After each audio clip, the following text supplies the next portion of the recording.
जय वाल्मीकि। हमारे आज के दो रिसोर्स पर्सन थे, साहिल कुमार सोनू जी, रोहित मेघनाथ जी सहारनपुर से। आदि शंभू पाठशाला चलाते हैं और उन्होंने कुछ टिप्स दिए बच्चों को, आज बताए कि हमें किस तरह से अपनी स्टडी इंग्लिश का न्यूज़पेपर, उसके कुछ पैराग्राफ हमें पढ़ने चाहिए। कि क्योंकि जैसे ना मैं देखता हूँ, मेरा अनुभव रहा कुछ महीने पहले कि मैंने एक बच्चे को अपनी किताब दे दी और मैं नाश्ता कर रहा था, उन्हीं के घर पे बैठा, और बच्चे को किताब दी कि मैं नाश्ता कर रहा हूँ, तब तक ये किताब पढ़ दो, 2-4 पेज मैं सुन लूँगा, मेरा समय बच जाएगा। क्योंकि समय इतना ही है कि नाश्ते को भी अलग से टाइम नहीं दे सकते। तो उस बच्चे ने, जिसने एमए हिंदी में किया हुआ था, उसको हिंदी की किताब पढ़नी नहीं आ रही थी। हालांकि 1-2 लफ्ज मुझे लगा कि खलील जिब्रान की किताब है, उसमें 1-2 लफ्ज थे इस तरह के थोड़े से। मैंने उनको कहा भी इनको कोई नहीं, आगे पढ़ो, मगर आगे भी जो एक लहजा होना चाहिए, एमए जिसने हिंदी में किया है उसका एक स्टाइल, तरीका होना चाहिए बात करने का, जैसे हम अपनी भाषा में बात करते हैं, उसी तरह से आप जब एमए कर जाएं तो आपका उस भाषा पे भी उतना ही अधिकार होना चाहिए। नहीं है, हमारे बच्चों का बिल्कुल नहीं है। हमारे बच्चे सिर्फ पढ़ाई करते हैं, जैसे भी नौकरी मिल जाएगी, बस डिग्री हो जाएगी, नौकरी मिल जाएगी। पढ़ाई ये नहीं है, पढ़ाई नहीं, आप कामयाब नहीं होंगे, नौकरी में भी कामयाब नहीं होंगे। क्योंकि अब जो नौकरियां हैं, अब नौकरियां वो नहीं हैं कि आप एक बार नौकरी लग गए तो फिर लग गए। अब वो नौकरियां नहीं हैं। अब तो अगर आपके अंदर टैलेंट नहीं है, आप सीरियस नहीं हैं, आप में योग्यता नहीं है, तो आपको मालिक 24 घंटे का नोटिस देके कहेगा कि घर जाओ। 24 घंटे का भी नहीं, कभी कभी तो उसी वक्त कहेगा कि अभी उठ जाइए, ये सीट खाली कर दो, दूसरा आदमी तैयार खड़ा है। और अगर आपने सही से पढ़ाई की, जो हम चाह रहे हैं, ये जो आदर्श का मंच जो चाह रहा है, जिसको आप लोग यूनिवर्सिटी कह रहे हैं, अगर आपने इस आदर्श के मंच के हिसाब से काम किया, किसी ज्योतिष की तरह नहीं कह रहा हूं, एक जो अनुभव होता है, जो परमेश्वर कहते हैं कि अनुभव आपको, वो जब लिखते हैं कि गुरु और शास्त्र भी नहीं, आपका अपना अनुभव आपको काबिल बनाता है। तो मैं उस अनुभव के आधार पे कह रहा हूं कि अगर लोगों ने, केवल और केवल बच्चों ने, जो चीज आदर्श के द्वारा रोज लिखी जा रही है, फर्स्ट फेसबुक में, व्हाट्सएप पे, अगर सिर्फ उसको ही पढ़ के अमल करना शुरू कर दिया, उतना पढ़ के, तो मैं पूरे यकीन के साथ कह रहा हूं कि आपका दुनिया में आपका कोई मुकाबला नहीं कर पाएगा, कोई भी नहीं कर पाएगा। और अगर आप केवल ये सोचते हैं कि आपको केवल डिग्री चाहिए, डिग्री के बाद आपको नौकरी मिल जाएगी रिजर्वेशन वाली, तो वैसे ही बता दूं कि अगर प्राइवेटाइजेशन ना भी माना जाए तो भी पूरी नौकरियों का केवल 2.5% नौकरी होती है जो गवर्नमेंट की है। 2.5, 2.5%, बाकी 97.5% प्राइवेट सेक्टर में, पब्लिक सेक्टर में नहीं है। छोटी सी आंकड़ा है केवल, और उस 2.5% में से फिर आपकी रिजर्वेशन है, फिर उसका 5वां हिस्सा, 2.5% का 5वां हिस्सा, यानी 0.5 नौकरी दलितों के लिए, टोटल दलितों के लिए 0.5 में से फिर वाल्मीकि सफाई कर्मचारी समाज उसमें से कितना हिस्सा लेगा, फिर सोच लीजिए।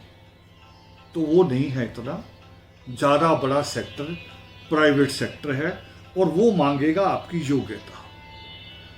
और मैंने एक बात बार बार कही है, और जो पहले मैं देखता था, आप लोगों ने भी देखा, ये जो दिखाते हैं रामायण में, महाभारत में, कि ऋषियों के आश्रम बने हुए हैं और वहाँ बच्चे पढ़ने जाते हैं, और पुराने विद्वानों को पढ़ेंगे आप तो वहाँ भी लिखा मिलेगा कि जो पढ़ाई है एक तपस्या है, भक्ति है। परमेश्वर ने कहा है योग शिष्ट के अंदर कि पुरुषार्थ ही दैव है, यानी मेहनत ही भक्ति है। और पुरुषार्थ का पहला हिस्सा उन्होंने शिक्षा को लिया है कि पहला हिस्सा, जीवन का पहला हिस्सा शिक्षा के लिए है। तो अगर जिन बच्चों ने अपनी पढ़ाई पूरी बिना इसके गर्मी का ध्यान दिए, बिना सुविधाओं का ध्यान दिए, बिना खाने पीने का ध्यान दिए, जिन बच्चों ने मेहनत इस तरह से की है, उनको दुनिया की कोई ताकत आगे बढ़ने से नहीं रोक पाई। और जिन बच्चों को मैं देखता हूं जिनके घरों में सुविधाएं बहुत है, जिनके घरों में हर चीज की सुविधा है, बिजली, पानी, एसी, हर चीज की सुविधा दी हुई है, वहां बच्चे नालायक पैदा हो रहे हैं। क्योंकि पढ़ाई का संबंध सुविधाओं से नहीं है, पढ़ाई का संबंध आपकी अंदर की जिज्ञासा से है। इसीलिए मैं वो फोटो बार बार दिखाया करता था, वहां फोटो रखी हैं, मैं फोटो बार बार दिखाया करता था, आज दोबारा दिखा रहा हूं कि जब हमारी माएँ सफाई करने जाया करती थी, किस तरह से वो गंदगी उठाया करती थी, तो उनकी वो हालत मैंने कई बार दिखाई थी आप लोगों को कि वो कैसे जाती थी झाड़ू टोकरा उठा के। मैंने आप लोगों को बहुत बार दिखाई, शायद दूर है कोई नहीं, अपनी उस हालत को देखिए और हम दोबारा उस हालत में पहुंच जाएंगे। ये ना कहिए कि आपके बाप ने करोड़ों रुपया इकट्ठा कर लिया है, आपका बाप कोई बड़ा अधिकारी हो गया है और अधिकारी होने के कारण अब आपको कोई कुछ नहीं कहेगा। नहीं, मैंने तो जो जंगलात के चीफ ऑफिसर के लड़के को चंडीगढ़ के 38 सेक्टर के सर्किट हाउस में पानी पिलाते हुए देखा है,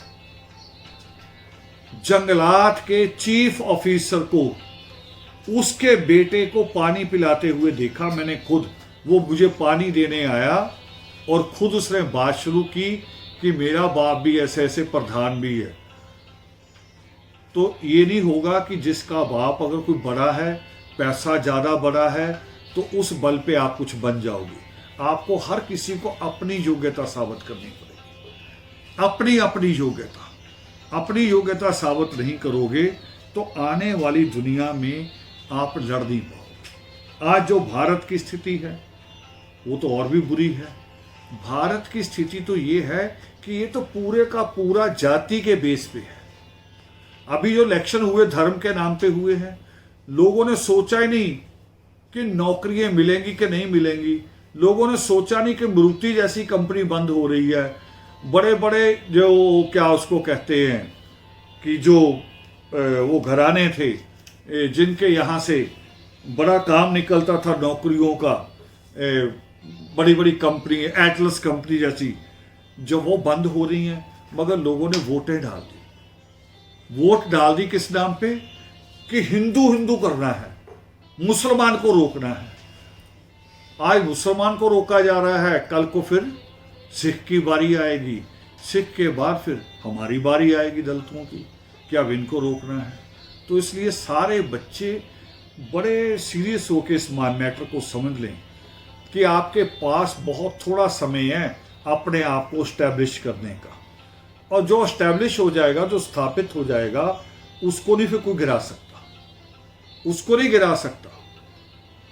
मगर स्टैब्लिश ना हुए समय होता है एक जीवन का, और ये समय कौन सा है, मैं इसको 5-7 साल का गिनता हूं। वो बचपन से नहीं गिनता, मैं गिनता हूं हाई स्कूल या हाई स्कूल के आसपास।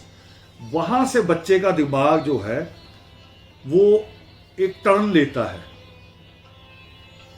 हाई स्कूल के आसपास 8th में भी होता, कभी कभी 8th से शुरू हो जाता है, कभी हाई स्कूल में होता है। कभी उसका दिमाग सोने में चले जाता है कि सोऊं ज्यादा, कभी घूमने में ज्यादा चले जाता है कि घूमूं ज्यादा, है ना। कभी खेलने में चले जाता, खेलूं ज्यादा, कभी फिल्मों में चले जाता, फिल्में ज्यादा देखूं। और अब तो और बहुत बीमारियां आ गई, हमारे घरों तक आ गई हैं। टीवी सीरियल आया, टीवी के अंदर बहुत कुछ हो गया है, अब मोबाइल के अंदर पता नहीं कुछ जो चैनल नहीं है वो चैनल मोबाइल के अंदर खुलने शुरू हो गए हैं। तो जिनका दिमाग इधर चला गया, तो टाइम है कितना, 5 से 7 साल। 5 से 7 साल आप खा के गुजार लो, सो के गुजार लो, फिल्में देख के गुजार लो, आवारागर्दी करके गुजार लो, या वो जो आदर्श कहती है, ये 5 से 7 साल आप पूरा जोर पढ़ाई पे लगा दो, तो फिर अगला अगर आपका जीवन 50 साल का भी है, उसके बाद वो 50 साल सुख वाला होगा। अगर आपने केवल ये 5 से 7 साल पढ़ाई पे फोकस किया तो 50 साल सुखदायी होगी, गारंटी के साथ। ये ईश्वर ने गारंटी दी है योग सिस्टम में भी, कोई ऐसा पुरुषार्थ नहीं है जिसका फल ना मिले, हर पुरुषार्थ का फल मिलता है। और अगर ये 5 से 7 साल आपने अयाशी में गुजार दिए, मन मर्जी में, जिद में गुजार दिए, माँ जो मर्जी कहती रहे, बाप जो मर्जी कहे, दादा जो मर्जी कहे, सुनना ही नहीं, इधर से सुनना, इधर से निकाल देना है, तो फिर जो अगले 50 साल आएंगे ना आपके, और वो पता कब आते हैं,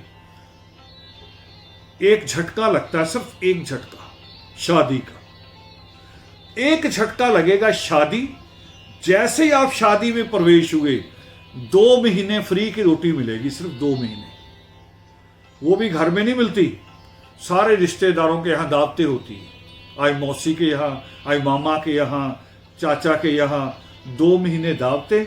2 महीने के बाद माँ बाप लात मार के बाहर निकाल देते, ना भी बाहर निकालें, घर में ही कह देते अपनी जिम्मेवारी उठाओ।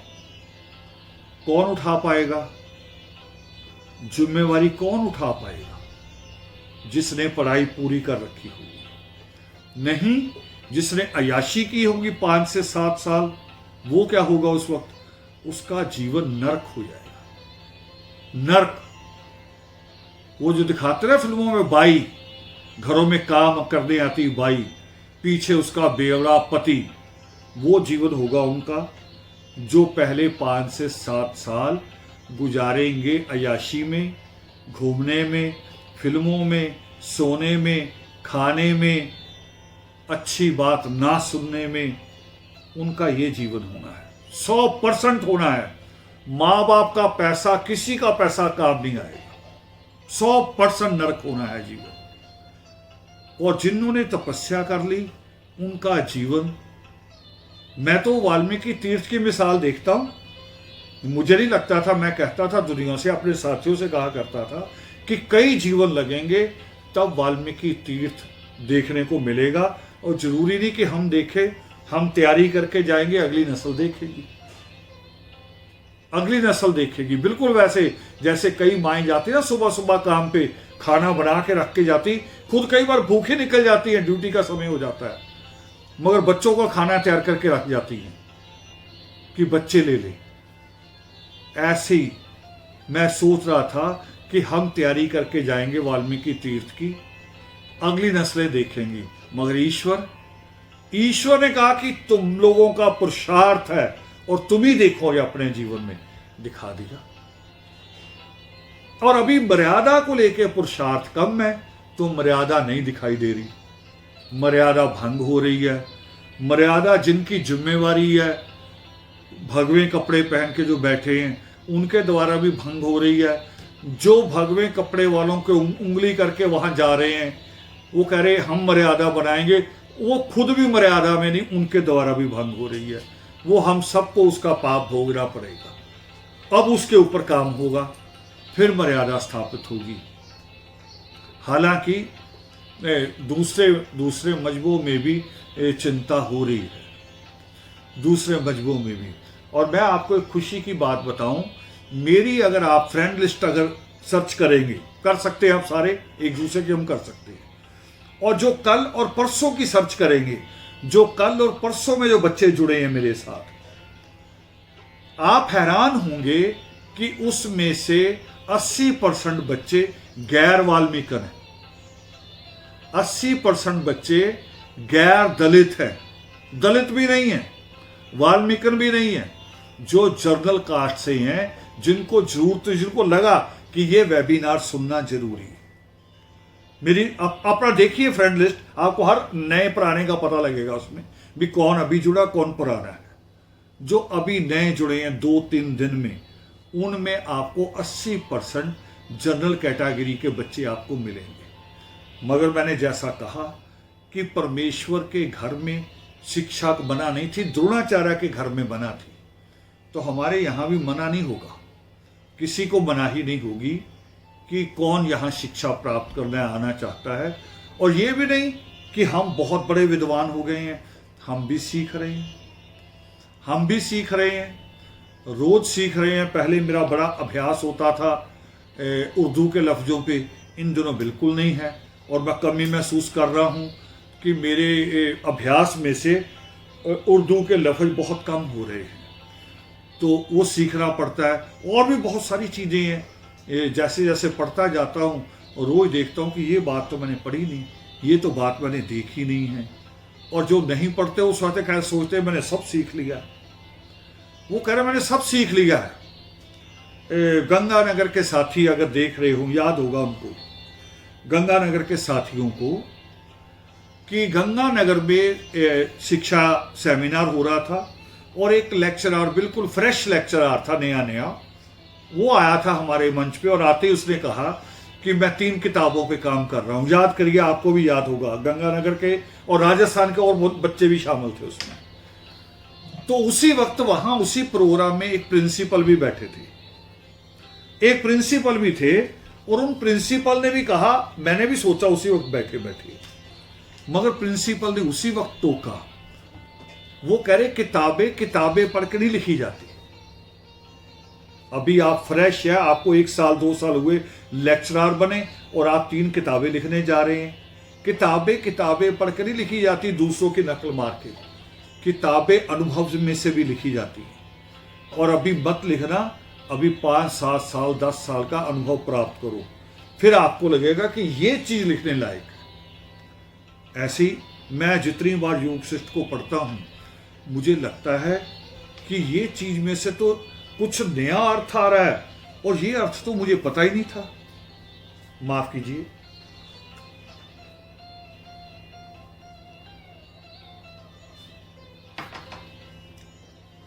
तो हम सीख रहे हैं।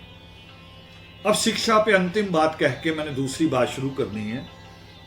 शिक्षा पे अंतिम बात यह है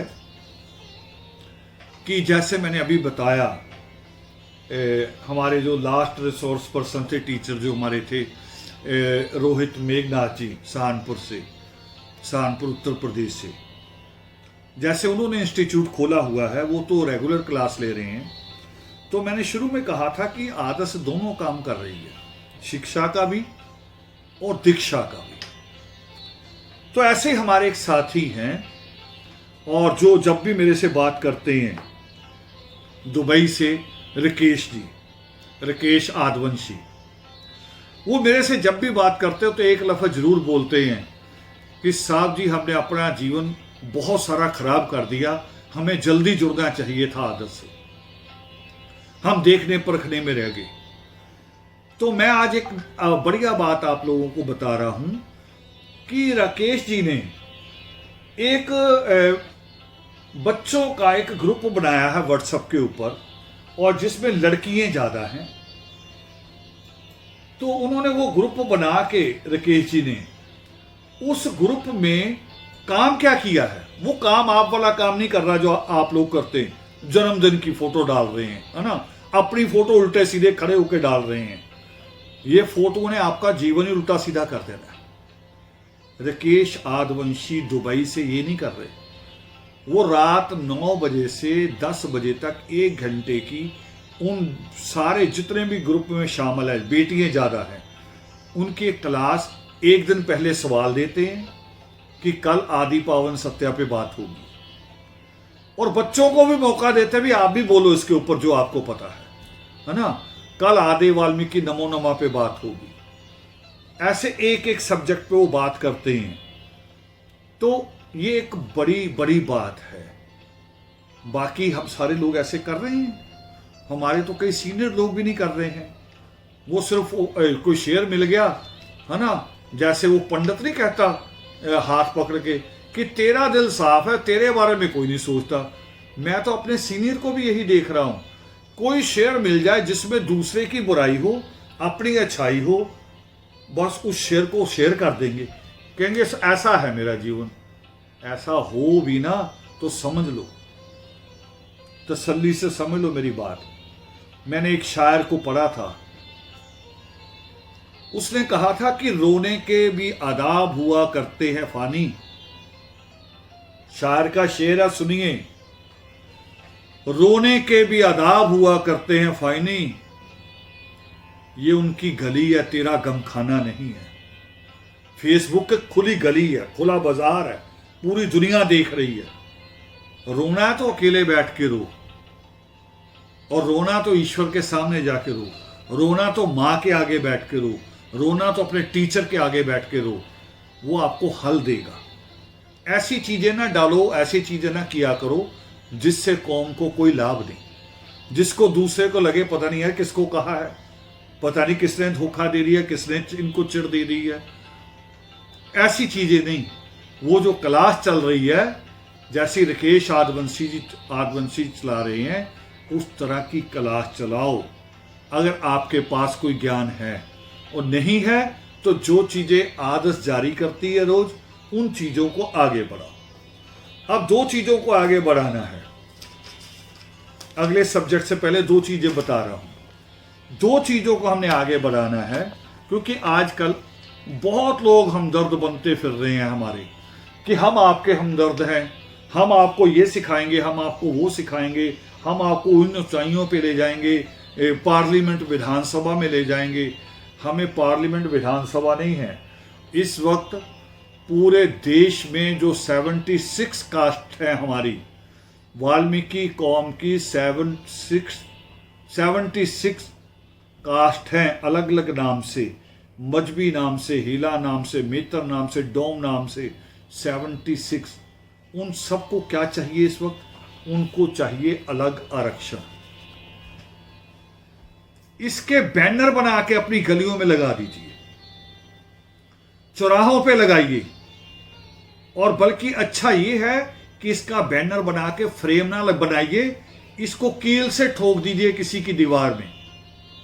गिट्टियां आती हैं प्लास्टिक की, उन प्लास्टिक की गिट्टियों से किसी जिसका भी घर हो उससे बात करके, जबरी नहीं, बात करके, जिसका घर कोने पे हो, चौराहे पे हो, जहां लोग खड़े होते हो, जहां से लोग निकलते हो, ये बैनर बनाइए अलग आरक्षण का, कि इस कौम को चाहिए जिसकी माओ ने ये गंदगी ढोई है, जिसके लोग आज सीवर में उतरते हैं, देखा दोनों तरफ, ये जीवन है हमारा। इनको चाहिए क्या?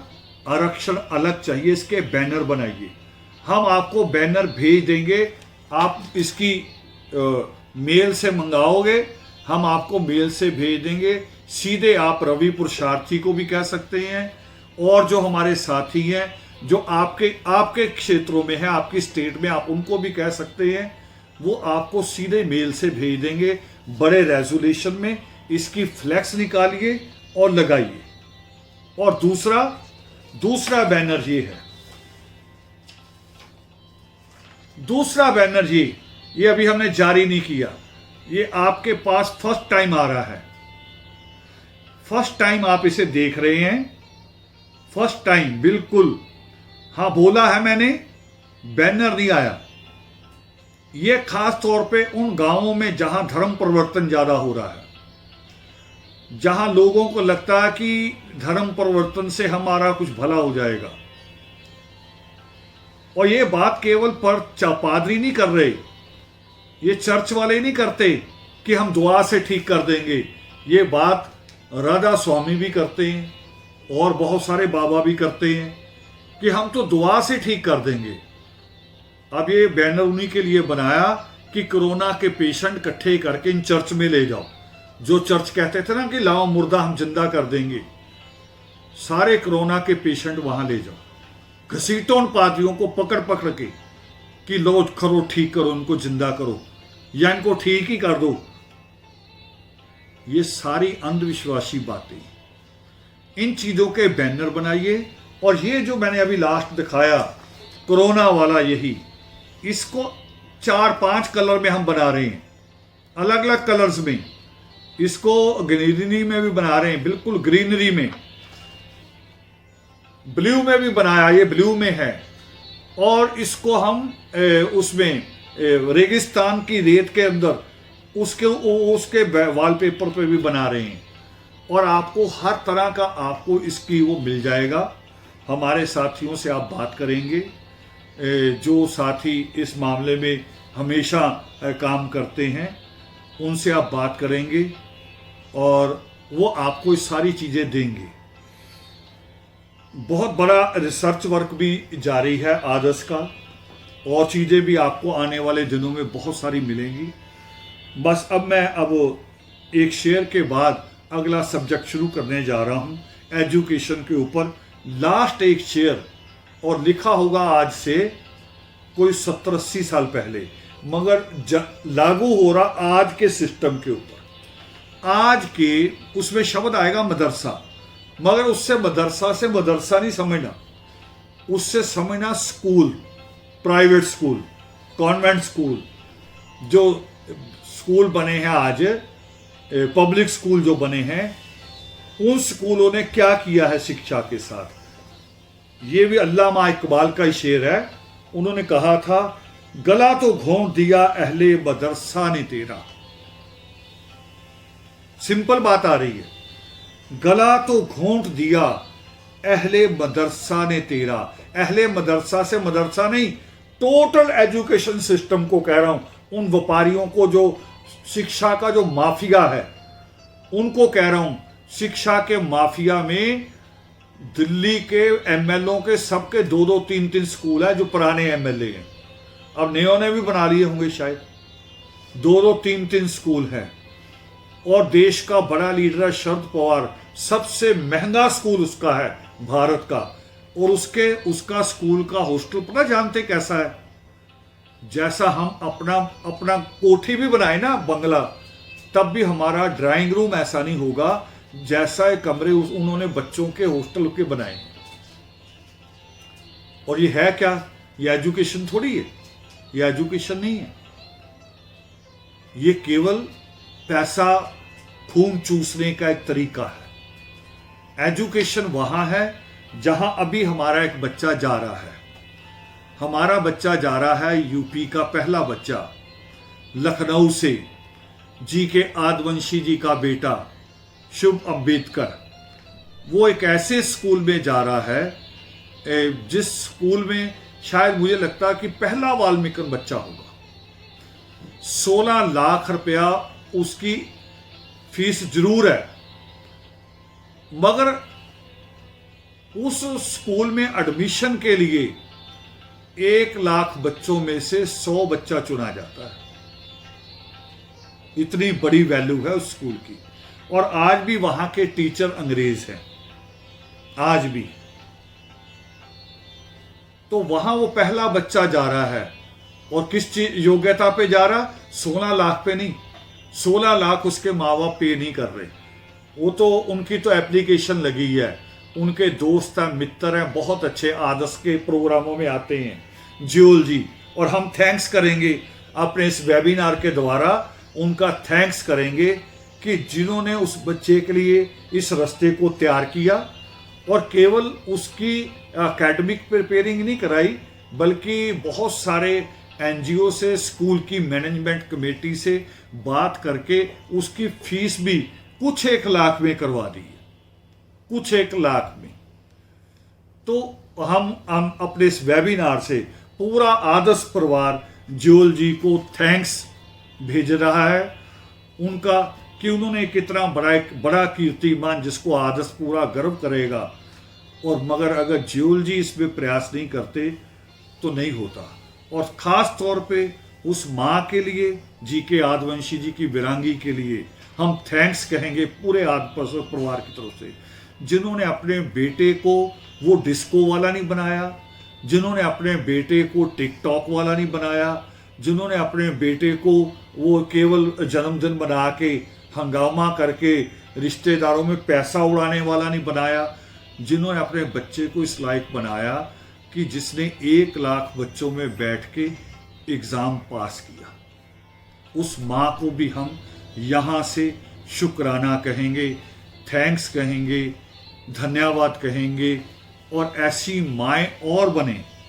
याद है मैंने एक आर्टिकल लिखा था आपने, जब सुरेखा ने पीएचडी की थी, तो मैंने सुरेखा सुजाता और जाती थी जब वो गांव में बच्चों की क्लासेस लेने, पता नहीं उस वक्त लिखा था, कब लिखा मुझे याद नहीं, मैंने आर्टिकल लिखा था कि हमें ऐसी हजारों सुरेखा सुजाता की ज़रूरत है। तो हमें ऐसे हजारों शुभ अंबेडकर की भी ज़रूरत है जो काम कर रहे हैं। और हमें मुझे पर्सनली बहुत सब लोगों की ज़रूरत है जो रिसर्च वर्क करें, अनमोल सहोता जी की तरह रिसर्च वर्क करें, और हम उस जो सवालों के जवाब बरसों से हमारे संत नहीं दे पाए थे, हमारे नेता और हमारे पढ़े लिखे लोग उन सवालों को सुनने के बाद ऐसे सोचते होंगे कि धरती फट जाए और मैं अंदर चला लूँ, क्योंकि जवाब नहीं होता था। और आज हमने उन सब के जवाब तैयार कर लिए हैं, ये एक गर्व की बात है। तो एक शेर के बाद इसको ख़त्म करके अगला सब्जेक्ट शुरू करूँगा। गला तो घोंट दिया अहले मदरसा ने तेरा, भी एजुकेशन सिस्टम ने गला घोंट दिया है गरीब आदमी का। गला तो घोंट दिया अहले मदरसा ने तेरा, कहाँ से आए सदा इल्लाहे इला। वो कह रहे जो ईश्वर का नाम भी लेते हो, लोगों की भलाई की बात भी करते हो और गला भी घोंटते हो लोगों से, ये कहाँ से आती है? ये दोनों बातें नहीं चलेगी। वो जिसको कहते ना, कहावत जो थी कि मुंह में राम राम और बगल में छुरी, आज वो लोग हैं जो एजुकेशन सिस्टम को चला रहे हैं। अब अंतिम बात मैंने जो कहनी है आज की, कल मैंने उसके ऊपर पोस्ट लिखी थी। मैंने कल कहा था, अपनी पोस्ट में बताया था आप लोगों को कि 1957 से जम्मू कश्मीर के लोगों के साथ एक दुख जुड़ा था, पूरे JNK के लोगों के साथ एक दुख जुड़ा था कि उस वक्त जब जम्मू कश्मीर में लोग, भारत के लोग, जैसे हम बस बैठ के, ट्रेन में बैठ के हम दिल्ली जा सकते हैं, कलकत्ता बॉम्बे जा सकते हैं, गोवा और पांडिचेरी जा सकते हैं, मगर हम बस में बैठ के या ट्रेन में बैठ के या पैदल चल के भी JNK नहीं जा सकते थे।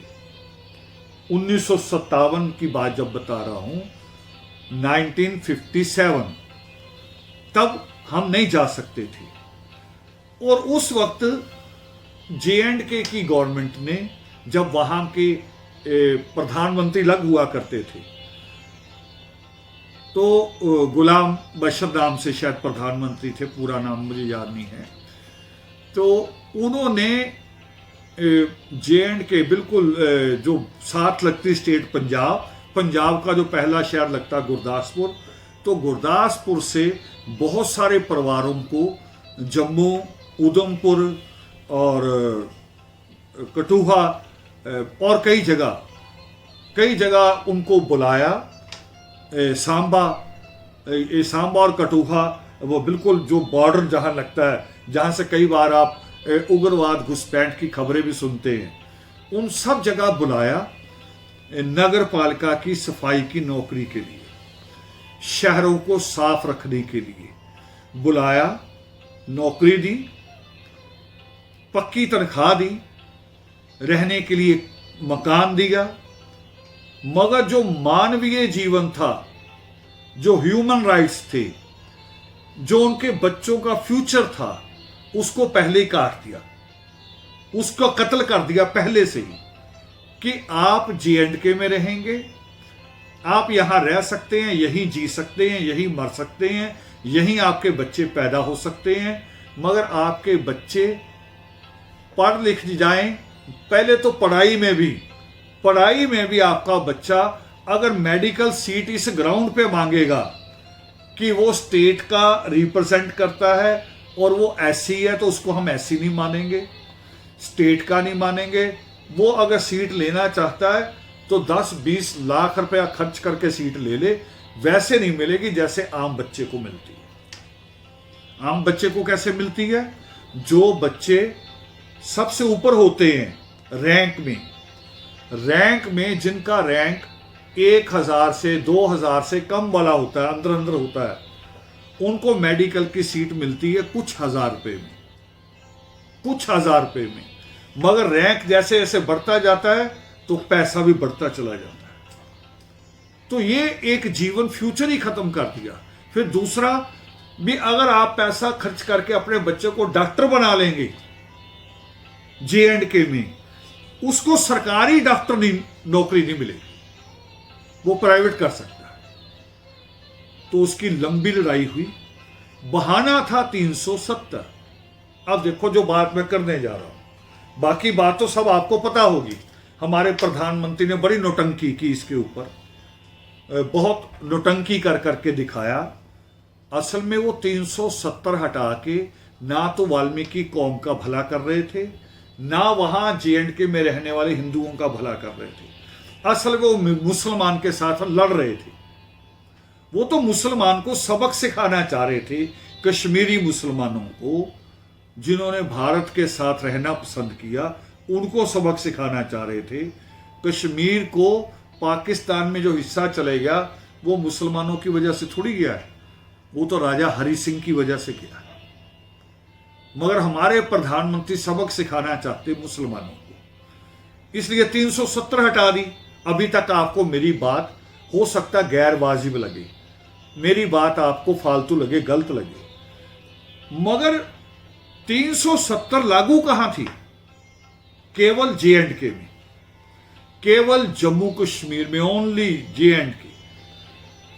मगर ये जो स्थिति है कि हमारे बच्चों को डोमिसाइल नहीं मिलेगा, जो नागरिक अधिकार पहचान पत्र है वो नहीं मिलेगा। ये तो बॉम्बे में भी है, कलकत्ता में भी है, हैदराबाद में भी है। हैदराबाद क्यों कहूं, कलकत्ता क्यों कहूं, स्टेट कहूं, कि बंगाल में भी है, तेलंगाना में भी है, आंध्रा में भी है, महाराष्ट्र में भी है, गुजरात, और यहां तक कि पंजाब की कैपिटल चंडीगढ़ में भी है।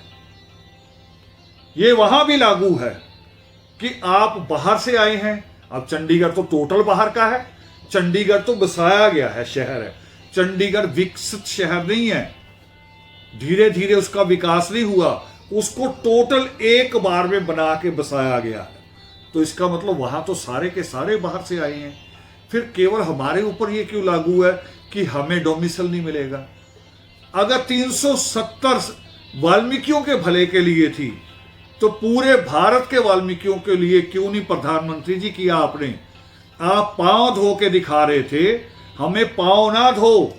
आपने तो हमारे पांव धोए नहीं है, बल्कि इशारे से, इसको कहते गणेश नीति। आपने तो हमारे पैर घसीट के और गंदगी में कर दिए, सीवर में उतार दिए हैं।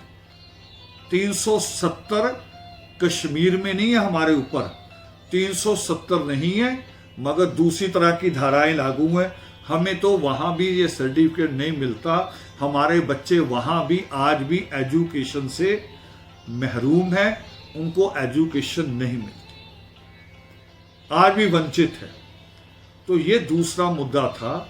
और गांवों में भी यही है, गांवों में ले आके बसाया जाता है, फिर उनको पंचायत की वोट में अधिकार नहीं दिया जाता। बुलाती ग्राम पंचायत है, जब गांव बड़ा होने लगता है, गलियां अच्छी साफ बनने लगती हैं, तो उनको साफ कौन रखेगा?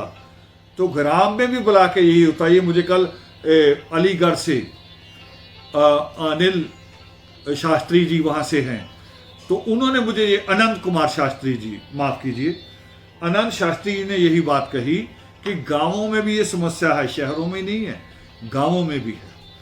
तो हमारे साथ वाल्मीकि कौम के साथ हमारी जो 76 कास्टेज हैं उन सब के साथ ये पक्षपात पूरे देश में हो रहा है। बुलाती सरकारें हैं, पश्चिम बंगाल की सरकार ने हमें बुलाया, हमें आंध्रा की सरकार ने बुलाया, हमें महाराष्ट्र गवर्नमेंट ने बुलाया, जब पूरा गुजरात और महाराष्ट्र एक था तब बुलाया, मगर हमें नागरिक अधिकार हमें नहीं दिया जा रहा, डोमिसाइल सर्टिफिकेट नहीं दिया जा रहा। और तो मैं इसमें दूसरी बात बच्चों को ही कहूंगा कि अगर हमारे बच्चों ने फिर भी प्रयास किया होता, देखिए रिजर्वेशन बाबा साहब अम्बेडकर के समय में तो नहीं थी, बाबा साहब अम्बेडकर ने दिलाई है हमें, मगर जब वो खुद पढ़े तब नहीं थी, तब भी वो पढ़े हैं, वो शादी करने के बाद भी पढ़े हैं और तब हमें दिलाई है। यानी जो करना चाहिए, जो करना चाहिए, वो जो बाबा नजमी का एक शेर था ना, मुझे शायद याद आ जाए कि बेहिम्मते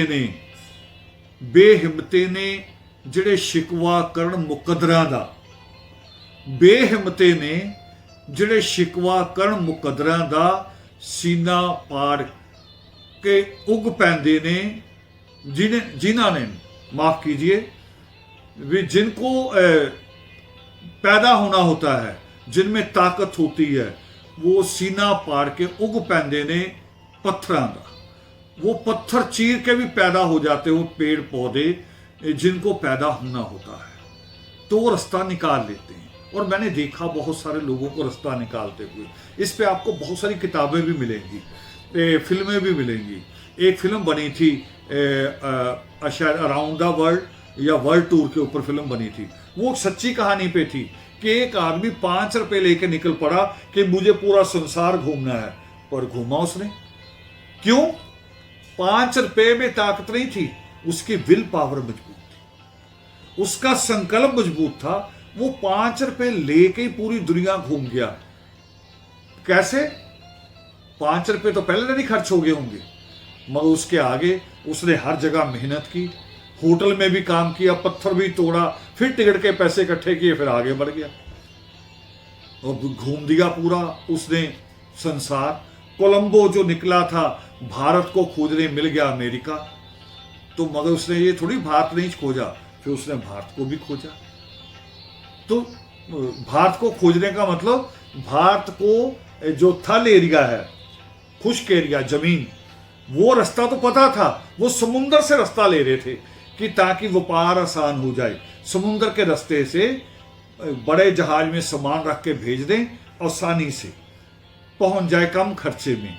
बाबा साहब अम्बेडकर भी जब विदेश से आया करते थे किताबें लेके, तो वो अपनी किताबें हवाई जहाज में नहीं लाते थे, पैसा ज्यादा लगेगा, तो अपनी किताबें बड़े बड़े ट्रंक भरते थे और समुद्री जहाज में लाद के लाते थे। ये उनका संकल्प था बाबा साहब भीमराव अंबेडकर का। तो जिनमें संकल्प है, तो अभी लड़ाई JNK के लोगों ने जीती है, हमने खुशी मनाई है, मुबारकबाद दी है JNK के सारे साथियों को, विजयपाल अनारिया जी को, भारत जी को, हमारे जितने भी तक्षक जी, घारू जी जो वहाँ अध्यक्ष हैं, जिनके अध्यक्ष बनने के बाद ये संघर्ष और तेज हुआ। छोटे बच्चों को भी, जो लव अनारिया है, मीना तुंगभद्रा है, सारे लोगों ने मिलके जिन्होंने पूरे सारे संघर्ष को लड़ा है, उन सबको हमने, और वहाँ की वाल्मीकि सभा ने भी, मंदिर कमेटी ने भी, सब ने अपना अपना योगदान दिया उसमें। इसको कई ग्राउंड पे लड़ाई को लड़ा गया है, तब जाके ये जीत प्राप्त हुई है। मगर आगे लड़ाई पूरे भारत की अभी ये बाकी है। पूरे भारत में हमारे लोगों को, हमारे बच्चों को स्कूल, कॉलेज, यूनिवर्सिटी में जाने के लिए दिक्कत आती है। उनको जैसे एक स्टेट का बच्चा सिंपल फीस भर के दाखला ले सकता है, ऐसे सफाई कर्मचारी का बच्चा नहीं ले सकता। देखो, सबसे नीचे वाली पोस्ट और उसका बच्चा सिंपल तरीके से नहीं ले सकता। इससे ज्यादा बड़ा पाप और क्या हो सकता है? इस देश में हो रहा है। इसलिए मैं कहता हूं कि ये नौटंकी वाली सरकार, नौटंकी हमारे साथ होती रही। पहले गांधी ने नौटंकी की, सिर पे गंदगी की टोकरी उठा के दिखा दी। भाई सिर के ऊपर गंदगी की टोकरी नहीं उठानी थी, आपने तो स्कूल बैग पकड़ के हमारे बच्चे के गले में डालना चाहिए था कि ये स्कूल बैग ले, चल स्कूल, और स्कूल तेरी एडमिशन नहीं करेगा तो मैं छूत भंगी कह के बाहर निकालेगा, तो चल स्कूल के बाहर मैं सत्याग्रह करूंगा, धरना दूंगा। तब मैं मानता कि गांधी का सत्याग्रह सच्चा था। उसने तो उकसाया, हमें उकसाया। एक है ना शिक्षा कि बच्चे वही करते हैं जो हम करते हैं, उसे फॉलो करते हैं। हम किताब पढ़े, बच्चे किताब पढ़ते हैं। बड़े लोग हुक्का लेके बैठे तो बच्चे भी हुक्का लेके बैठते हैं। दादा खांसता है तो बच्चे खांस के दिखाते हैं। तो गांधी ने सिर पे गंदगी की टोकरी उठाई, पूरी कौम के लोग पढ़े लिखे बेवकूफ हो गए। सीधे सीधे क्या बनाया, हमारे गृह मंत्री ने क्या बनाया, देखो उससे पहले जो हमारे केंद्रीय मंत्री है उसने क्या बनाया। उसने ये नहीं बनाया कि देश का जो महादलित है उसके लिए कुछ करें, महादलित नाम रख लेते। उसने बनाया सफाई मजदूर कांग्रेस। सफाई मजदूर कांग्रेस अपने लिए टिकट मांग लेते थे। मगर आज आदर्श ने मायने बदले हैं। आदर्श ने कहा किसी की टिकट मांगने के लिए संघर्ष नहीं होगा, आज संघर्ष होगा हमारे बच्चों के फ्यूचर के लिए। आज हम किसी द्रोणाचार्य के हाथों एकलव्या को कत्ल होने नहीं देंगे, एकलव्या को मरने नहीं देंगे, शंभू की गर्दन नहीं काटने देंगे। आज हमें इस चीज़ की जरूरत है। तो मैं दोबारा अपनी बात ख़त्म करते हुए दोबारा से दोहराऊंगा शिक्षा की बात जो मैंने कही कि जीवन के 5 से 7 साल होते हैं। सारे बच्चे घरों में सुन रहे हैं, मुझे पता है, मेरे पास आती है फ़ोटो, लोग अपने बच्चों के साथ बैठे हैं, देख रहे हैं, इसलिए दोबारा कह रहा हूँ। 5 से 7 साल होते हैं, उसको आप सो के गुजार दो, खा के गुजार दो, बेवकूफ़ियों में गुजार दो, और यही 5 से 7 साल पूरी तरह अपने आप को कष्ट दे के, लाइट ना हो तो भी पढ़ करके, मोमबत्ती की रोशनी में भी पढ़ के, अब तो उतनी वैसे नहीं है, ऐसी कमियां नहीं हैं, अब तो इन्वर्टर बहुत जगह है, आप तो पढ़ोगे। वो पढ़ के 5 से 7 साल अगर बढ़िया बना लिए तो अगले 50 साल पता कैसे होंगे। जिस कंपनी में आप काम करेंगे वो कंपनी पहले टिकट देगी सिंगापुर की आपको कि जाइए सिंगापुर घूम आइए, अगली बार टिकट देगी दुबई की, और उससे अगली बार देगी यूरोप टूर की, और टिकट भी फैमिली पैकेज होगा कि फैमिली ले जाइए, और आप कहोगे ना कि माँ को भी लेके जाना है तो कंपनी उसका टिकट भी देगी। ये होगा 5 से 7 साल आपकी भक्ति का परिणाम। नहीं तो 5 से 7 साल ठीक है, सो लो, खा लो, घूम लो, अयाशी कर लो, इधर से सुन के इधर से निकाल दो, फिर अगले 50 साल आपको रो रो के गुजारने पड़ेंगे। कोई आपकी सुनने वाला नहीं होगा, वो माएँ भी नहीं होंगी। हाँ, एक बात और कहनी है, थोड़ी सी सख्त बात।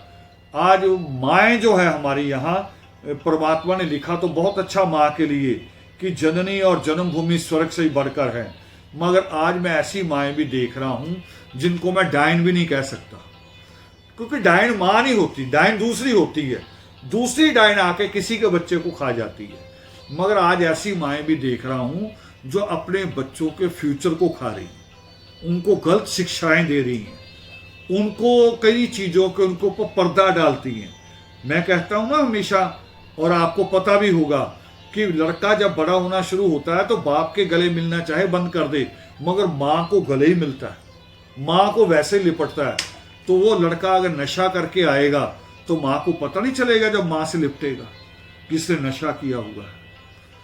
लड़की जिसके साथ माँ 24 घंटे रहती है उसकी हरकतों को नोट नहीं कर सकती माँ, मगर अगर वो पर्दा डाल रही है तो डायन से भी खतरनाक माँ है वो, डायन से भी खतरनाक, वो जननी स्वर्ग से बढ़कर नहीं। तो हमें एजुकेशन दोनों तरह से होती है। एजुकेशन स्वच्छ वातावरण, शांत वातावरण से भी होती है, एजुकेशन मास्टर के हाथ की छड़ी से भी होती है, सख्ती से भी होती है, उसकी भी जरूरत होती है, उसकी जरूरत भी रहती है। तो एजुकेशन पे एक आंदोलन है। अगले हफ्ते हम फिर और टीचर्स के साथ, हमारे पुराने भी बहुत सारे टीचर हैं, आदर्श के पास बहुत लंबी फहरिस्त है टीचरों की, लंबी लिस्ट है। उस लंबी लिस्ट में से आप लोग अगर सिफारिश भी करें मुझे अगर भी आप भेज सकते हैं मैसेज भी, आप किसी टीचर को स्पेशली बात करना चाहते हैं तो हम उस टीचर को भी बुला सकते हैं। जो भी आपके मनपसंद के टीचर हैं, आप उन टीचरों से पर्सनली भी बात कर सकते हैं। और